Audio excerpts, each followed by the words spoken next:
Well, okay, Frank. It's that time of year again. Welcome to a tiny little magical kingdom called Bithaca.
Oh, my begonias, there you are. We're so happy you came. All our adventures are for the young at heart. No matter what our age, this is our version of gnome gardening. To support my channel, subscribe and click the notification bell. YouTube will let you know when I release a new episode. Never too old to learn a new trick. Pollen is a source of protein for bees, who then turn it into honey. No bee can resist honey. Frank Bumblebee loves his honey and thought that he was old enough to help his brother Rusty to make it. Rusty thinks that Frank is indeed old enough to join in the harvesting and agrees to take him along. A very excited Frank thinks Rusty's just the greatest, except for when he's being overprotective. Rusty and Frank join the rest of the group. Okay, Frank. I've shown you how to fly, and today you're gonna learn how to collect pollen. Said Rusty. When we reach our first flower, I'll show you how to use our bodies to collect the pollen. He continued. Frank was a little preoccupied by just trying to fly in a straight line. Rusty just smiled at his brother, remembering when he too once had a hard time trying to fly. The tiny group found a field of flowers. Rusty and Frank headed towards their first flower. Frank landed, and Rusty hovered above to give him directions as to what to do. Just walk around in the center, and the pollen's just attracted to our bodies. Rusty said. Rusty watched as his brother collected the pollen and said, Once we collect enough pollen, we'll head on back to the colony. I see you got this, so I'm gonna head on to the next flower. Rusty said. Okay. Frank answered, continued to walk around inside the flower. Before long, Frank was completely covered in the yellow stuff. Like this, Rusty? He asked. Rusty turned in the direction of his brother's voice, but was confronted by a yellow furry puffball with legs attached, and burst out laughing. Way to go, Frank. Can you fly with that much pollen on you? Rusty asked. Frank thought he could, but Rusty knew better and waited for his brother to try and fly. Go ahead, I'm right behind you, bro. Rusty said, and waited for the show. Poor Frank could see absolutely nothing but a wall of yellow. Rusty, what if I fall off the flower? Frank asked his brother, out of real concern for his safety. Not to worry, bro. You're completely cocooned in a soft, cushiony pollen. All you need to do is manage to fly. Rusty replied, still trying not to laugh at the situation before him. Okay, Frank said, with extreme uncertainty in his voice. Frank hitched up his puffball and began to run in what he thought was a straight line. Well, he zigged. He zagged. He even jumped from time to time, trying for all he was worth to fly. He nearly ran off the flower, but Rusty saved him. What you think the problem is, Frank? Frank was breathing so hard from trying to fly that he couldn't answer at first, and when he could, he was right upset at Rusty. You knew I wasn't gonna fly, didn't you? Asked Frank in utter consternation. Well, yeah, I did. But I wanted you to learn why. My knowing something is of no use to you. I can show you and I can teach you. But you need information yourself in order to make better decisions for yourself, right? Rusty said teacherly. Okay. I was too heavy, right? Frank asked. Correct. Rusty replied as he began to remove some of the pollen to help Frank fly. Eureka! Frank was flying, and the little group headed back to the colony to unload their pollen and head back out. With each return flight back to the colony, Frank's mind wandered. There must be a better way to gather pollen.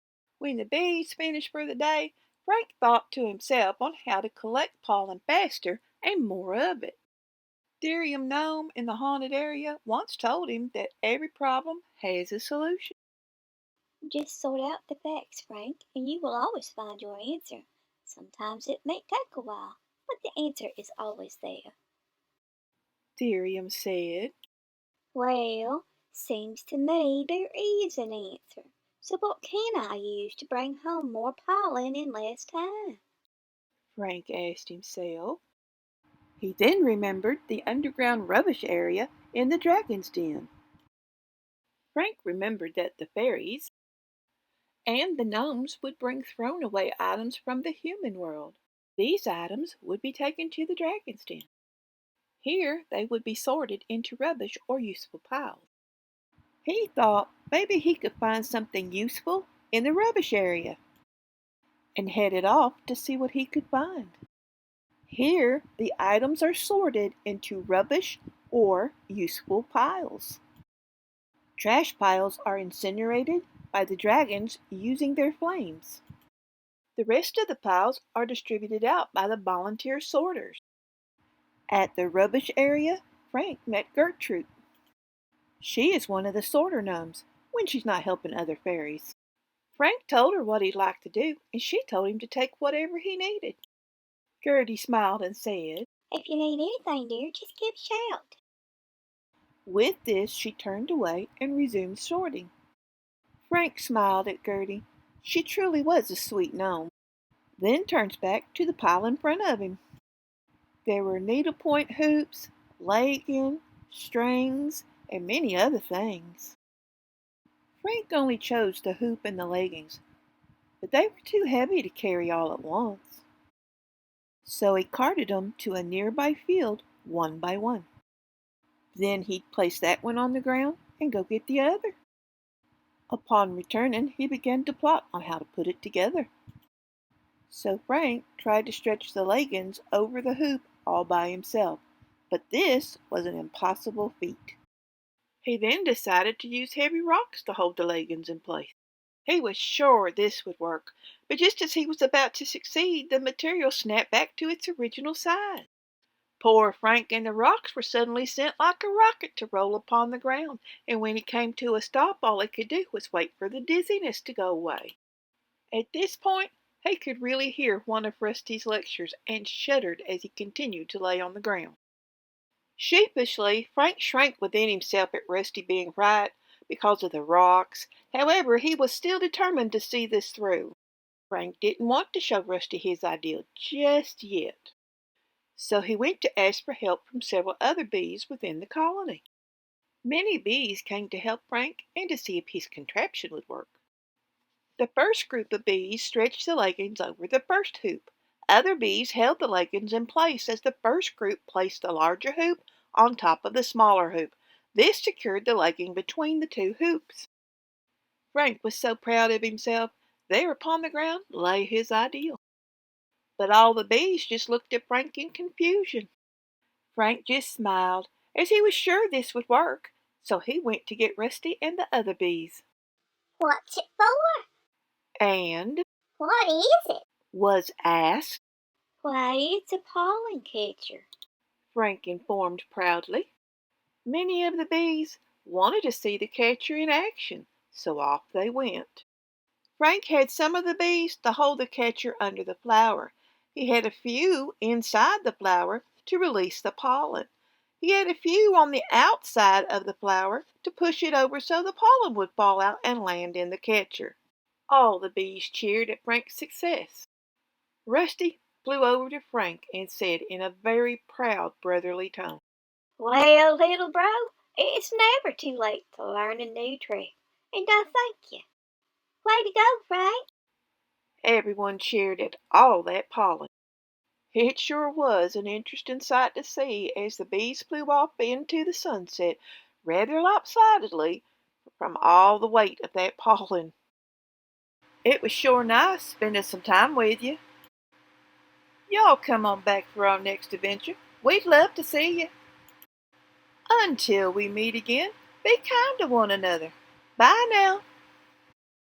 We sure do thank you all for tapping those buttons.